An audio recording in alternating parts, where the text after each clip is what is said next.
नमस्कार दोस्तों, स्वागत है आप सभी का फिर से मेरे हिस्ट्री चैनल हिस्ट्री हब में। आज हम पढ़ने जा रहे हैं मुगल कालीन विदेशी यात्री।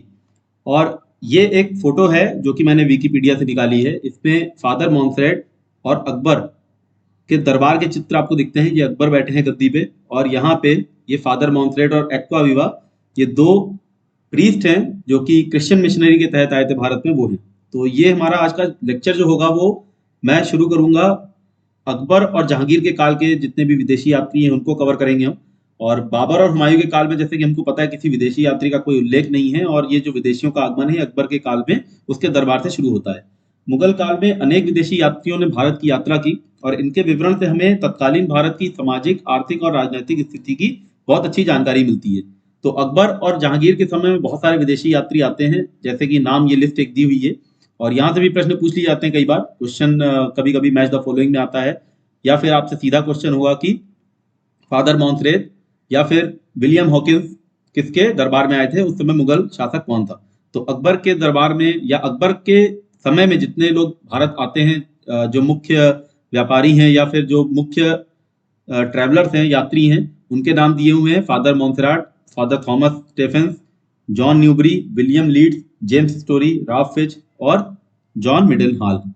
जहांगीर के समय में William Hawkins, William Finch, George Jourdain, Nicholas Downton, Nicholas Withington, Thomas Coryat, Paul Canning, sir Thomas Roe, Edward Terry और पेल्सार्ड। आज हम इन्हीं के ऊपर अपनी चर्चा करेंगे। तो शुरू करते हैं अकबर कालीन विदेशी यात्री। तो यदि आपने अभी तक मेरा ये लेक्चर या मेरे चैनल को सब्सक्राइब ना किया हो तो इसको सब्सक्राइब कर लें, और अगर आपको ये लेक्चर मेरा पसंद आए तो इसको लाइक शेयर जरूर कर लें। फादर मॉन्सरेट जो है वो 1578 में एक्वा विवा के साथ अकबर के दरबार में आए थे, और इन्होंने अपने विवरण में अकबर की शक्ल से लेकर उसकी पोशाक और धार्मिक मान्यताओं के विषय में बताया है। ये एक पुर्तगाली थे, पुर्तगाली प्रीस्ट थे, पुजारी थे, और इनको जो है शहजादे मुराद का शिक्षक नियुक्त किया अकबर ने। और ये लिखते हैं कि जो अकबर है वो शहजादे और शहजादियों के शिक्षा के ऊपर बहुत ज्यादा व्यक्तिगत रूप से ध्यान देता था। भारत में इन्होंने दिल्ली, सोनीपत, ग्वालियर, सरहिंद, बहुत सारे शहरों की यात्रा की। और भारत के शहरों के विषय में इन्होंने लिखा है कि भारत के जो नगर हैं वो दूर से देखने में बड़े सुहावने लगते हैं, किंतु अंदर से देखो तो सकरे नजर आते हैं और घरों में खिड़कियां दिखाई नहीं देती। ये प्रश्न कई बार पूछा जा चुका है, नेट में इस तरह से स्टेटमेंट दे दिया जाता है, और मुगल कालीन किस विदेशी यात्री ने ये विवरण दिया है भारतीय शहरों के बारे में आपसे पूछा जाएगा। कोड में 4 नाम होंगे। तो इसके अलावा ये जो फादर मॉन्सरेट थे ये काबुल अभियान में अकबर के साथ जाते हैं, और ये इस बात का उल्लेख करते हैं कि जलालाबाद पहुंचने तक अकबर की कुछ जो स्थिति है, जो उसकी तबीयत है वो खराब हो जाती है, जिसकी वजह से वो वापस लौट आता है और लाहौर में जाके अपना कैंप डालता है। और वहां पे लाहौर के विषय में लिखते हैं कि ये जो शहर है लाहौर, ये अपने आकार, प्रकार, जनसंख्या और धन दौलत में एशिया या यूरोप के किसी भी अच्छे शहर से कम नहीं है। दुनिया के हर हिस्से में दुनिया के हर हिस्से से सौदागर यहाँ पे आते हैं और भीड़ लगाते हैं, और शायद ही कोई ऐसी कला या दस्तकारी ऐसी होगी जिसका प्रयोग लाहौर में नहीं हो रहा हो। इन्होंने बहुत सारी और भी व्यवस्थाओं के बारे में लिखा है, जैसे न्याय व्यवस्था है, डाक वाहकें या जलघड़ी और नवरोज के उत्सव के बारे में भी अच्छे से लिखा है, विस्तृत विवरण उन्होंने दिया है। और इन्होंने बोला है कि जो घोड़ों का व्यापार था वो शाही इजाजत के बिना नहीं हो सकता था। सती प्रथा के विषय में भी इन्होंने लिखा है कि विधवा को नशीली दवा देकर बेहोश कर दिया जाता था, और यदि वो उसके अलावा उसके बाद भी अगर वो भागने की कोशिश करे तो उसको जबरदस्ती जो है वो आग में धकेल दिया जाता था, और उसको जबरदस्ती सती प्रथा उससे करवाई जाती थी। मांडू में इन्होंने होली, सप्तमी और मुहर्रम का उल्लेख किया है। इसके अलावा इन्होंने बलनाई संप्रदाय का वर्णन किया है, और ये वर्णन करते हुए बोला है कि अकबर जो है वो नंगे पांव इस संप्रदाय के प्रमुख संत के दर्शन करने गया था। राफ फिच आता है। राफ फिच के बारे में थोड़ी सी एक बहुत अच्छी सी जानकारी आपको देता हूँ। जो राफ फिच है ये John Newbery, John Eldred, William Leedes और जेम्स स्टोरी के साथ जो है 1582 में रवाना होता है भारत के लिए। इसमें से जो विलियम लीड्स है वो एक जोहरी है, और जो जेम्स स्टोरी है वो एक चित्रकार है। अब होता ये है कि जब ये लोग वहां से भारत के लिए निकलते हैं तो रास्ते में ईरानी बंदरगाह पड़ता है होर्मुज, और होर्मुज पहुंचने पर इनको बंदी बना लिया जाता है, और होर्मुज में इनके ऊपर आरोप लगाया जाता है कि जासूसी कर रहे थे, और पुर्तगाली इनको बंदी बनाकर गोवा भेज देते हैं। गोवा में फादर स्टीफेंस होते हैं पहले से ही, वो अपने देशवासियों को, क्योंकि वो पुर्तगाली थे, वो जो है वो अंग्रेज थे, तो वो अपने देशवासियों को छुड़ाने का प्रयत्न करते हैं और इनको छुड़ा लेते हैं किसी तरह से। तो फिर अब यहाँ पे जो जेम्स स्टोरी है, वो जेम्स स्टोरी वहीं गोवा में रुक जाता है और बाकी जो अपने विलियम लीड्स हैं और जॉन न्यूबरी और राल्फ फिच, ये चले जाते हैं गोलकोंडा बीजापुर होते हुए। उसके बाद फिर मसूलीपट्टनम जाते हैं और वहां पे जो राल्फ फिच है वो बहुत ही अच्छा विवरण दिखता है मसालों के व्यापार का। और उसके बाद राल्फ फिच जो है बुरहानपुर होते हुए आगरा पहुंचता है 1585 में। और ये जो पूरा का पूरा मंडल है ये एक पत्र लेके आया था, जो कि शाही पत्र है। क्वीन एलिजाबेथ, महारानी एलिजाबेथ का एक पत्र लेके आया था सम्राट अकबर के लिए। तो जो फिच है ये पहला अंग्रेज यात्री था जो आगरा और फतेहपुर सीकरी तक पहुंचा है। इससे पहले कोई अंग्रेज यात्री नहीं पहुंचा था। हमने जो बात की थी मोन्सराट और एक्विवा, वो पुर्तगाली थे, स्पेन के थे। तो ये पहला बहुत ज्यादा महत्वपूर्ण फैक्ट है, पहला अंग्रेज यात्री जो आगरा और फतेहपुर सीकरी की यात्रा करता है, और पहला अंग्रेज यात्री जिसने भारत के लोगों के बारे में लिखा, उनकी वेशभूषा, उनकी रीति रिवाजों के बारे में लिखा। और इसने शाही दरबार के बारे में या फिर सम्राट अकबर के बारे में बहुत ज्यादा कुछ नहीं लिखा है। और उसके अनुसार जो गुजरात का मुख्य शहर था वो खंबात था, और बुरहानपुर जो था जहां पे उसने यात्रा की थी आते समय आगरा, वहां पे उसने बताया कि सूती कपड़े बनते थे और छपाई का काम भी होता था। फिच के अनुसार आगरा जो था वो बहुत बड़ा शहर था और जिसमें मकान पत्थर के थे और गलियां चौड़ी थी। लेकिन फतेहपुर सीकरी जो था वो आगरा से भी बड़ा था, और ये दोनों जो नगर थे वो लंदन से बड़े और अधिक आबादी वाले थे, ऐसा हमको राफिज बताता है। बनारस में उसने बहुत से मंदिर देखे और सूती कपड़े का उसको केंद्र बताता है।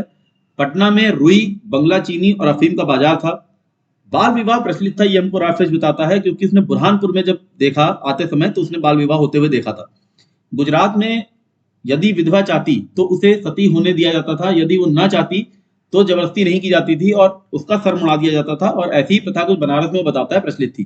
तो हो सकता है, जैसे कि हमको पता है कि अकबर ने सती प्रथा को रोकने का बहुत ज्यादा प्रयास किया था। अब जैसे कि इससे पहले फादर मॉन्सरेट बताते हैं कि विधवा को जबरदस्ती कोई नशे की दवाई पिला के उसको जबरदस्ती जो है सती करा दिया जाता था, क्योंकि फादर मॉन्सरेट पहले आए थे। ये राफिज बाद में आया, तो हो सकता है अकबर की नीतियों का असर हुआ हो और कुछ जगह पे इस सती प्रथा के ऊपर हीन भावना से उसको देखा जाता हो और इसको इस तरह से इसमें थोड़ा सा अमेंडमेंट्स कर दिए गए हों। फिर जो है वो मुगल दरबार और बादशाह के विषय में कोई विशेष जानकारी नहीं देता। इसके बाद आते हैं जहांगीर काल के कुछ विदेशी यात्री। विलियम हॉकिंस सबसे पहले है। ईस्ट इंडिया कंपनी का व्यापारी था और हेक्टर नाम के जहाज में सूरत आया। बहुत ही इंपॉर्टेंट फैक्ट है, नाम पूछा जाता है कई बार टीजीटी पीजीटी के एग्जाम में, किस जहाज में आया, तो हेक्टर है। 1608 में जहांगीर के दरबार की इसने यात्रा की और 1613 तक ये भारत में रहा। ये फारसी भाषा बहुत अच्छे से जानता था और यही इसका एक बहुत बड़ा एक मेन एडवांटेज था, क्योंकि ये जहांगीर से फारसी भाषा में बात किया करता था और जहांगीर इससे बहुत प्रभावित हो गया था। इसको अपनी शराब पार्टी में भी जहांगीर इनवाइट किया करता था, आमंत्रित किया करता था, और जहांगीर ने इसको 400 का मनसब दिया और इसको फिरंगी खां की उपाधि दी। जहांगीर के व्यक्तित्व और दिनचर्या के विषय में उसका विवरण बहुत ज्यादा विश्वसनीय है। और दैनिक नमाज के बाद जहांगीर झरोका दर्शन देता था, ऐसा हमको विलियम हॉकिंस बताता है। विलियम हॉकिंस बोलता है कि दोपहर में 2 घंटे दीवाने आम लगता था और सारे मामले की सुनवाई जहांगीर खुद व्यक्तिगत रूप से किया करता था। हॉकिंस ने शाही पशुओं के बारे में लिखा है, जिसमें फारसी, तुर्की और कश्मीरी घोड़ों का भी वर्णन है। इसने दरबार और दरबारी कानूनों का विस्तार से वर्णन किया है। और जब ये कहता है कि जब कोई अमीर मर जाता था तो उसकी जो संपत्ति है उस पर बादशाह का अधिकार हो जाता था, लेकिन जो बादशाह है वो उस अमीर के बच्चों के साथ बहुत अच्छा व्यवहार करता था। आगरा में उसकी अनुमति के बिना कोई स्त्री सती नहीं हो सकती थी। तो ये इसने विवरण दिया है जहांगीर के काल का, कि आगरा के समय में कोई भी स्त्री जो है वो बिना बादशाह की अनुमति के सती नहीं हो सकती थी। बहुत ही एक खास बात बोलता है कि भारत जो है वो चांदी के मामले में बहुत समृद्ध है, क्योंकि सभी देश के व्यापारी चांदी के सिक्कों के बदले यहाँ से माल ले जाते हैं और चांदी जो है यहाँ आती ही आती है, यहाँ से जाती नहीं है।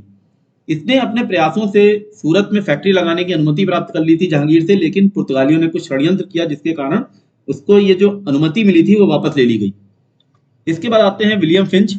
हॉकिंस के साथी आए थे 1608 में सूरत, और इसने भारत के 3 प्रमुख व्यापारिक मार्गों का उल्लेख किया है। पहला है सूरत से आगरा, जो कि बुरहानपुर होते हुए जाता है। दूसरा है आगरा से अहमदाबाद, और तीसरा है लाहौर से काबुल। फतेहपुर सीकरी के बारे में फिंच ने लिखा है कि वहां ऐसे कई भवन हैं जहां कोई नहीं रहता। मतलब हो सकता है इस समय जब तक ये आया, जब तक फतेहपुर सीकरी जो है वो इतना ज्यादा आबाद नहीं रह गया, क्योंकि हमको पता है फतेहपुर सीकरी अकबर ने बसाया था। और जहांगीर को क्योंकि इमारतों में बहुत ज्यादा रुचि नहीं थी, उसको चित्रकला में रुचि थी, तो उसने यहाँ की इमारतों को जरूर निगलेक्ट कर दिया होगा, छोड़ दिया होगा। भूमि में बाग बगीचे, जो भूमि थी उनको बाग बगीचों में बदल दिया गया, और जितने भी खाद्यान्न थे उनकी पैदावार में उनको लगा दिया गया उस भूमि को। वहां खड़ा व्यक्ति यह महसूस नहीं कर पाएगा कि वह एक शहर के बीच में खड़ा है। ऐसा हमको विलियम फिंच बोलता है। मतलब जरूर वो पूरा का पूरा जो शहर था, जो अकबर ने बताया था, अब उसकी इतनी ज्यादा वैल्यू नहीं रह गई थी। बुलंद दरवाजे को दुनिया में वह सबसे ऊंचा बताता है विलियम फिंच। फिंच ने आगरा के किले का विस्तार से वर्णन किया है। जहांगीर उस समय आगरा किले में ही रहता था। तो फतेहपुर सीकरी जो अकबर ने, जैसे कि हमको पता है, राजधानी एक तरह से बनाई थी और बाद में राजधानी इसने खैर खुद से ही परिवर्तित कर दी, लेकिन जहांगीर जो है वो आगरा के किले में रहता था। लाहौर को फिंच ने पूर्व का सबसे बड़ा शहर माना है। यहाँ के महल के भित्ति चित्रों का उसने वर्णन किया है। तो मैंने जो आपको लाहौर के बारे में पढ़ाया था, मॉन्यूमेंट से पढ़ाए थे, तो वहां पे मैंने इसका जिक्र किया था किस तरह से भित्ति चित्र वहां पे बने हुए हैं। तो इसका वर्णन जो है वो विलियम फिंच करता है। उसके अनुसार आजीवन कारावास की सजा भुगत रहे अमीर वर्ग के कैदियों को रोहतास जेल में रखा जाता था। मतलब कुछ 3 तरह की जेलों का वर्णन करता है। उसमें से रोहतास जेल एक बताता है और एक बताता है रणथंभौर की जेल। तो रोहतास की जेल में बोलता है उन अमीर वर्ग के कैदियों को रखा जाता था जिनको आजीवन कारावास की सजा दी गई है, और ये एक ऐसी जेल थी कि जहां से शायद ही कोई जीवित बाहर निकलता हो। और रणथंभौर के बारे में लिखता है कि जिन्हें 2 महीने में मौत की सजा देनी होती थी, उनको रणथंभौर की जेल में रखा जाता था। और यही एकमात्र ऐसा यात्री है जिसने अनारकली की दंत कथा का उल्लेख किया है और उसके मकबरे को भी देखा है। तो मैंने आपको पढ़ाया था जब जहांगीर का मकबरा, सॉरी, जहांगीर कालीन जब हमने स्थापत्य पढ़ा था, तो उसमें मैंने बताया था आपको इसके बारे में, और अनारकली का मकबरा ये सब मैंने पढ़ाया हुआ है। इसके बाद आता है जोन जुर्दाम। इसके अनुसार आगरा जो है वो दुनिया के सबसे बड़े शहरों में से एक था। ऐसी कोई भी वस्तु नहीं जो चाहने पर यहाँ उपलब्ध ना हो। यहाँ अनेक अच्छी अच्छी सराएं थी और यहाँ कोई भी यात्री नाम मात्र के खर्च पर या मुफ्त ठहर सकता था। तो ये जो पूरा स्टेटमेंट है, इस तरह के स्टेटमेंट्स कई बार नेट के एग्जाम में पूछे जाते हैं, किसने बोला है। तो आगरा के बारे में बहुत सारे स्टेटमेंट हैं, कंफ्यूजन हो जाता है इनमें। तो किसने किस तरह से बड़ाई की है वो जानना बहुत जरूरी है। किसने आगरा और फतेहपुर सीकरी को लंदन से बड़ा बताया है वो जानना हमारे लिए जरूरी है। किसने आगरा के बारे में इस तरह से लिखा है वो जानना हमारे लिए जरूरी है। और किसने किस किस मार्गों के बारे में बताया वो जानना जरूरी है। तो विलियम फिंच, जैसे मैंने आपको बताया, 3 तरह के मार्ग बताता है, उस तरह से जॉन जुर्दा जो है वो 2 तरह के मार्ग बताता है। सूरत से आगरा ऑलरेडी विलियम फिंच ने ही बताया था, ये भी बताता है। और आगरा से खंबात एक मार्ग का वर्णन करता है। बुरहानपुर की मुगल छावनी के विषय में लिखता है, क्योंकि ये बहुत ज्यादा छावनियों में साथ में रहता है। तो छावनी के विषय में लिखता है कि वहां हम अपने आप को उतना ही सुरक्षित महसूस करते हैं जैसे कि अपने ही घर में रह रहे हैं। सभी चीजें भरपूर मात्रा में उपलब्ध हैं। और ये जो सुरक्षा का जो इसको एक एहसास हुआ है, ये हम आगे चल के देखेंगे जब जहांगीर का काल आएगा। और इसीलिए उसको बोला गया है कि किस तरह से मुगल का जो साम्राज्य है पतन की ओर चला जाता है, क्योंकि जो विदेशी यात्री हैं वो भी वहां पे सुरक्षित खुद को महसूस नहीं करते। अब यहाँ पे जहांगीर के काल में ये अपने आप को बहुत सुरक्षित महसूस कर रहा है, जबकि वो मुगल की छावनी में। अहमदाबाद में छींट, बेनामिस और अन्य प्रकार के कपड़ों का व्यापार होता था, ऐसा ही उल्लेख करता है। छींट एक तरह का कपड़ा है। इस बार एमपीपीएससी के एग्जाम में पूछा गया था प्रीलिम्स में, छींट क्या है। तो छींट एक तरह का कपड़ा है। निकोलस डाउटन, ये यात्री एक बेड़े का कप्तान था, जो 1614 में सम्राट जेम्स का मुगल बादशाह के लिए पैगाम लेकर भारत आया था। अब यहां से कंफ्यूजन हो सकता है, कुछ लोगों को लगता है, एक बार प्रश्न आ चुका है कि प्रथम ऐसा यात्री जो सम्राट जेम्स का दूत बन के भारत आया, तो ये सम्राट जेम्स का दूत बन के नहीं आया है निकोलस डाउटन। निकोलस डाउटन जो है वो कौन है? एक बेड़े का कप्तान है। दूत जो भी होगा वो एक राजनीतिक व्यक्ति होगा, एक पॉलिटिकल फिगर होनी चाहिए, और ये कहीं से भी पॉलिटिकल फिगर नहीं है। तो ये सम्राट जेम्स का दूत नहीं है, उसका पैगाम लेकर जरूर आया है, लेकिन ये ईस्ट इंडिया कंपनी का कर्मचारी है। तो ये इस तरह से इंग्लैंड का कोई भी एम्बेसडर नहीं है। किंतु ये जो निकोलस डाउटन है वो आगरा नहीं जा सकता। यहां से भी प्रश्न बन जाता है, विदेशी यात्री आया जेम्स का पैगाम लेके, लेकिन आगरा नहीं जा सकता। क्यों नहीं जा सका? क्योंकि गुजरात में एक सूबेदार था जिसका नाम था मुकर्रब खां। मुकर्रब खां चाहता था कि ये जो निकोलस डाउटन आया है, अपना फ्लीट लेके आया है, अपने बेड़े लेके आया है, वो हमारे साथ मिलकर पुर्तगालियों के खिलाफ लड़े, मुगलों की मदद करे। लेकिन निकोलस डाउटन ने इनकार कर दिया। तो उसने बोला, जो मुकर्रब खां था उसने बोला, बस ठीक है, तुम हमारे साथ नहीं रहना चाहते तो हम भी तुम्हारी मदद नहीं करेंगे, तुम आगे नहीं जा सकते, वापस चले जाओ। तो ये अपना बेड़ा लेके वापस चला जाता है। लेकिन इसने बहुत अच्छी टिप्पणी की है। इसने बोला है कि जो मुस्लिम महिलाएं थी वो बहुत अच्छा गायन करती थी, उनके गायन की तारीफ करता है, और लिखा है कि ऊंचे और तीक्ष्ण स्वर में गाने के बावजूद उनका गायन जो है वो अत्यंत मधुर और सुरीला है। इसके बाद आता है निकोलस विथिंगटन। कैप्टन बेस्ट के परिचर के रूप में सूरत आया था, और इसने सूरत में ही नौकरी कर ली।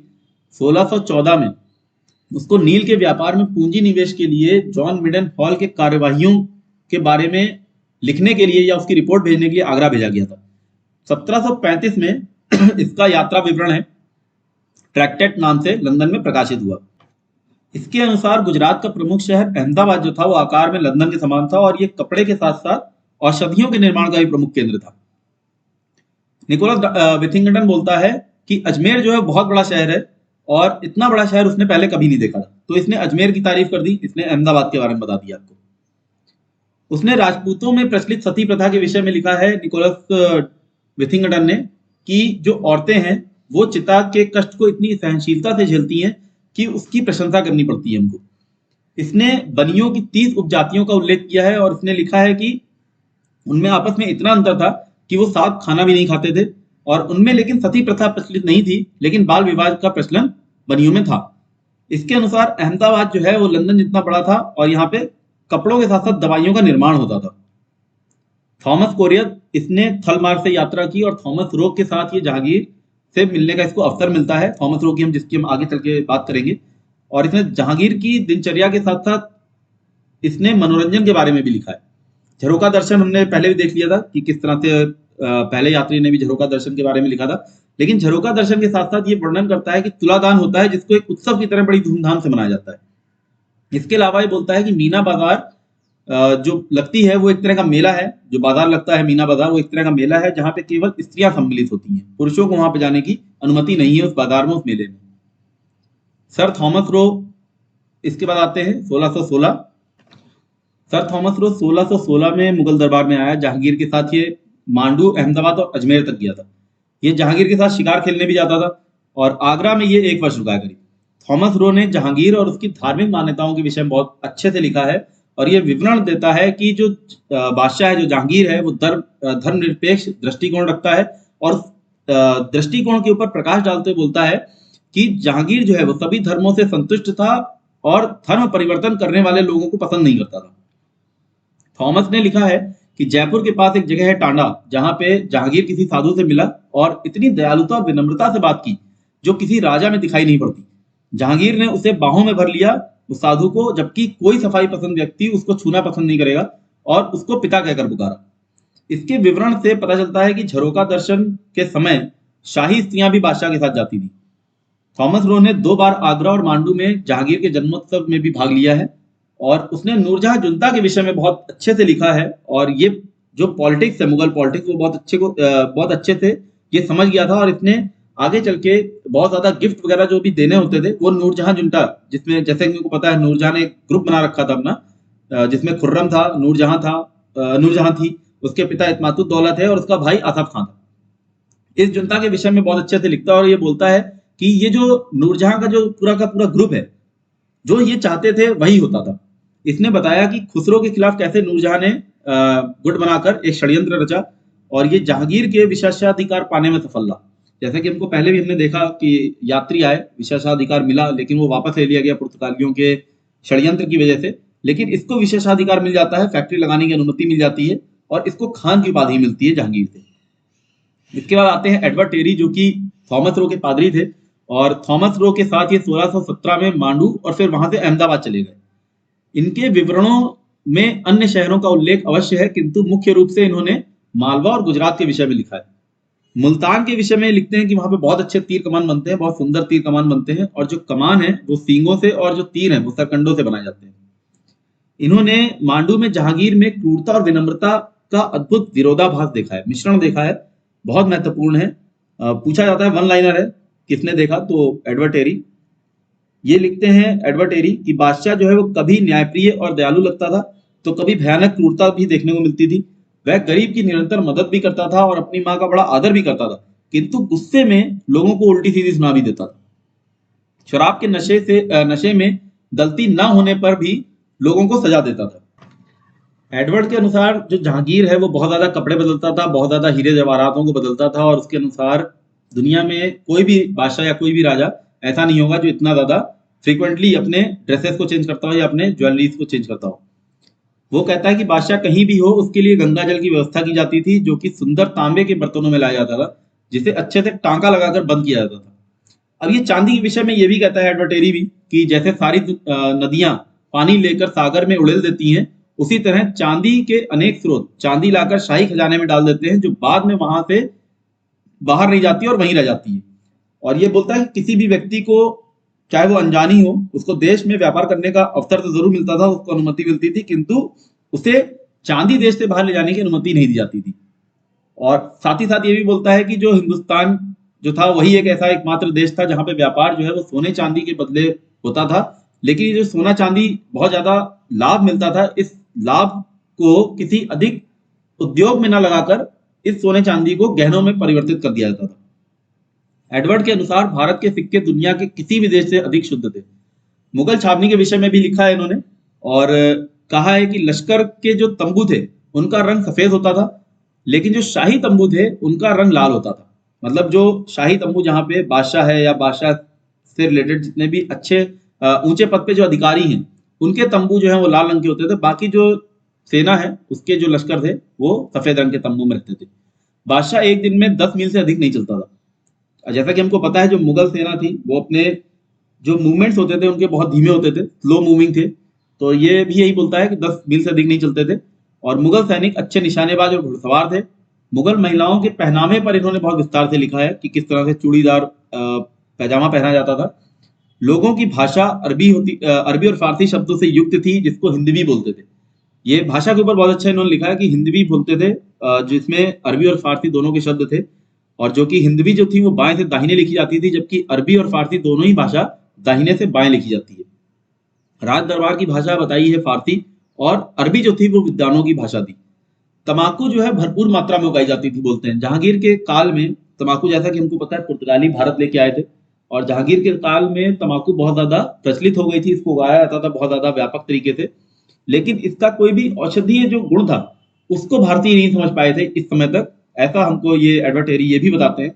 और तमाकू पीने के लिए चिलम या हुक्के का प्रयोग किया जाता था, लेकिन उसका कोई भी मेडिकल यूज उस समय भारतीयों को नहीं पता था। इन्होंने मुसलमानों को आराम तलब बताया है, काम से ज्यादा खाने पीने पर वो जोर देते थे ऐसा बताया है, और हिंदुओं को इसके विपरीत इन्होंने बहुत परिश्रमी बताया है। अधिकांश हिंदू, विशेष रूप से जो बनिया वर्ग है, वो ऐसी कोई वस्तु खाने में काम में नहीं लेते थे जिसमें जीवन हो। इन्होंने बोला है राजपूत जरूर सुअर का मांस खा लेते थे, लेकिन गौ मांस वो भी नहीं खाया करते थे। पारसियों को इन्होंने सुंदर चेहरे वाला बताया है, और यहाँ पैदा होने वाले फलों का भी बहुत अच्छे से इन्होंने उल्लेख किया है। आखिरी आज के जो हमारे विदेशी यात्री हैं वो है फ्रांसिस्को पेल्सार्ट। ये एक डच गुमास्ता था, मतलब एक एजेंट था डच कंपनी का, और जहांगीर के काल में आगरा में डच टकसाल का अध्यक्ष था। इसने उपमहाद्वीप के अनेक स्थलों के सामाजिक और आर्थिक परिस्थितियों के वर्णन की एक रिपोर्ट तैयार करी, और ये रिपोर्ट इसलिए तैयार करी जिससे कि जो डच निदेशक हैं उनको दक्षिण एशिया और यूरोप में डचों को व्यापार में लाभ मिल सके। इसने कश्मीर की भी यात्रा की, और वहां के लोगों, वहां के उत्पादों तथा वहां के घरों और वहां के लोगों की दयनीय स्थिति का बहुत अच्छे से वर्णन किया है। आगरा के गरम मसाला व्यापार के बारे में पेल्सार्ट ने जो कुछ लिखा है उससे पता चलता है कि उसकी दृष्टि जो थी वो कितनी पैनी थी, क्योंकि भारतीय व्यापारी इस व्यापार में, जो मसाले का व्यापार है, इसमें डचों से कंपटीशन करते थे, होड़ करते थे, और उस कंपटीशन में वो क्या क्या तरीके अपनाते थे उसका इसने वर्णन किया पेल्सार्ट ने। पियत्रा देला वाले आखिरी यात्री ये है, इटली का था। जिस समय जहांगीर का काल एकदम खत्म हो रहा है उस समय ये आता है, 1622 में सूरत पहुंचता है। एडवर्ड ग्रे ने इसकी यात्रा का विवरण जो इसने लिखा है उसका पहला संस्करण प्रकाशित किया है 1663 में। इसने मुगलों के अधीन 3 ही शहर देखे थे, सूरत, अहमदाबाद और खंबात। हालांकि इसने बाकी और भी बहुत कुछ भारत में देखा, लेकिन यही केवल वो शहर थे जो मुगलों के अधीन थे। इसने अहमदाबाद और भारत के अन्य शहरों की सराय फारस और तुर्किस्तान से भिन्न पाई है। इसने ऐसा बोला है कि भारत में जो सराय बनती है वो एक गली को अंकित कर दिया जाता है कि ये सराय रहेगी, और वहां पे जो दरवाजे हैं उनको रात में बंद कर दिया जाता है, और वहीं पे जो यात्री थे वो अपनी रात जो है वो गुजारा करते थे, ठहर जाया करते थे। जबकि फारस और तुर्किस्तान में बोलता है कि एक अलग से एक इमारत को दे दिया जाता था जिसको सराय के रूप में परिवर्तित किया जाता था। इसके अनुसार खंबात में पशु पक्षियों के कुछ अस्पताल भी थे, और ये कहता है कि चाहे हिंदू हो या मुसलमान हो, सभी अपने स्तर के अनुसार बारीक या मोटे सूती वस्त्र पहनते हैं। तो कहीं पे भी रिलीजन को लेके कोई भेदभाव नहीं है पहनावे में। तो ये मेरा आज का लेक्चर था, उम्मीद करता हूँ आपको पसंद आया होगा। ये खैर ओनली एक पार्ट है, नेक्स्ट पार्ट हम इसका कंटिन्यू रखेंगे। जितने भी यात्री शाहजहां और औरंगजेब के काल में आए हैं उनकी चर्चा हम अपने अगले लेक्चर में करेंगे। तो यदि अभी तक आपने मेरा चैनल सब्सक्राइब ना किया हो तो इसको सब्सक्राइब कर लें, जिससे आपको मेरे अगले लेक्चर का नोटिफिकेशन मिल जाए। मिलता हूं आपसे मैं अपने अगले लेक्चर में, तब तक के लिए धन्यवाद।